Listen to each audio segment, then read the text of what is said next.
یہ تو سمجھ آتی ہے کہ رسول اکرم صلی اللہ علیہ وآلہ وسلم نے مسجد احرام میں رکھے گئے بتوں کو کیوں توڑ ڈالا، کیونکہ وہ خدا واحد کی عبادت کی جگہ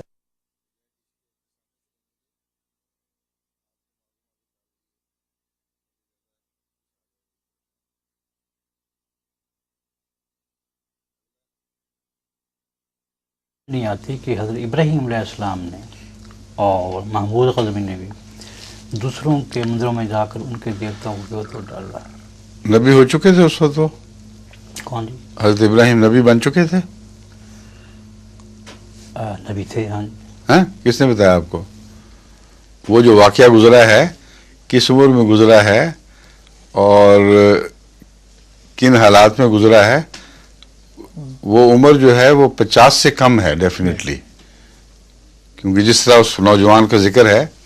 معلوم ہوتا ہے ایک چھوٹی عمر کا نوجوان ہے، اور حضرت ابراہیم کی تاریخ سے پتہ چلتا ہے کہ پہلے 50 سال آپ کے حضرت نوح کی شریعت میں گزرے ہیں، اور آپ کو شریعت بعد میں عطا ہوئی ہے۔ چنانچہ قرآن کریم فرماتا ہے اجا من شیعت ہی ابراہیم، نوح کے ماننے والے اور پیروکاروں میں سے ابراہیم بھی تھا، اور پھر ابراہیم کو نبوت اور کتاب دینے کا بڑا کھلا ذکر مل رہا ہے، تو صاف پتہ چلا کہ وہ واقعہ جو آپ بیان کر رہے ہیں وہ اس بڑھاپے کی عمر میں نہیں ہے، جو بوڑھا نہ سی مگر بہرحال ادھیڑ عمر ضرور ہے، ایک لڑک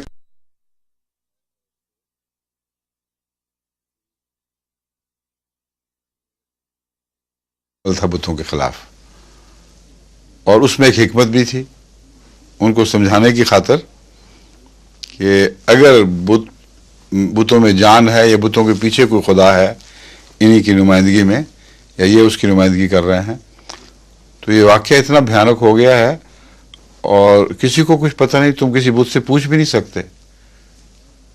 آخر کیا بات ہے۔ یہ بات جب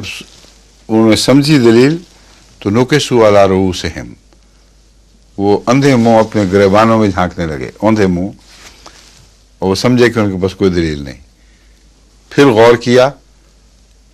تو نکسوا علی رؤوسہم کا ایک ترجمہ ہے اپنے سرداروں کی طرف متوجہ ہوئے۔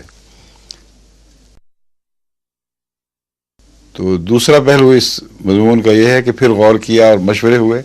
تو یہ فیصلہ کیا کہ اس کو مارو، اس کے سوا چارہ کوئی نہیں۔ تو جو قدم اٹھایا تھا اس کے نتیجے کے لیے بھی آپ تیار ہو گئے۔ تب یہ الہام ہے، پہلا الہام حضرت ابراہیم کا جو بھی ہے، ہمیں تو اس وقت میرا طرح سے پہلا الہام تھا جو ابراہیم نے بھی سنا ہوگا، اگرچہ مخاطب آگ تھی، یا نارو کونی بردم و سلامن علی ابراہیم، ٹھیک ہے۔ بس بتوں کو توڑنا اپنی ذات میں تو گناہ ہے نہیں، دل شکنی سے روکنے کی وجہ ہے، قرآن کریم نے صاحب بتا دیا ہے وَلَا تُسُبُّوا الَّذِينَ يَدْعُونَ مِن دُونِ اللَّهِ فَيَسُبُّوا اللَّهَ عَدْوًا بِغَيْرِ علم، ان جھوٹے خداؤں کو برا بھلا نہ کہو جن کا وجود ہی کوئی نہیں، کیونکہ ان کے ماننے والوں کا وجود تو ہے، ان کی دل آزاری ہوگی، اور دل آزاری ہوگی تو پھر وہ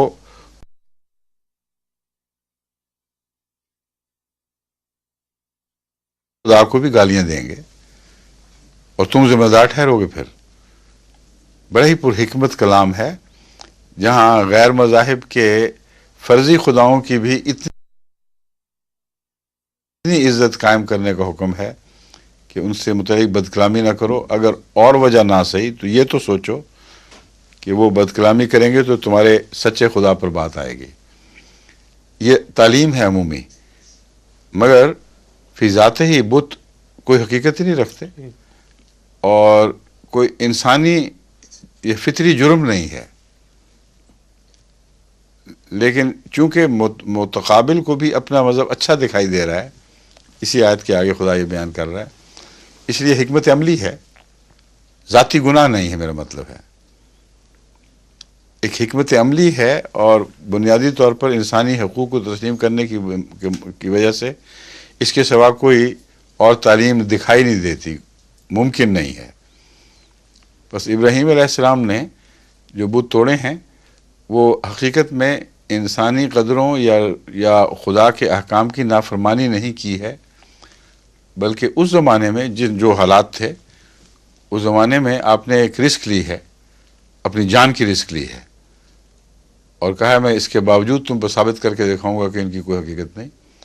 تو جواباً انہوں نے پھر اپنا حق استعمال کیا، انہوں نے کہا ٹھیک، یہ بات ٹھیک ہے، تم نے وہ توڑے ہیں اگر، تو پھر ہم بھی تمہیں توڑ سکتے ہیں۔ اس وقت اللہ تعالیٰ نے دخل فرمایا اور ان کو بچا لیا۔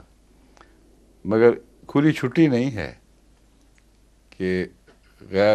غیروں کے معابد میں داخل ہو کر ان کو برباد کرو، تہس نہس کرو، اس سے یہ استنباط نہیں ہو سکتا۔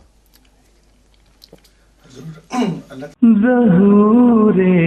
مہدی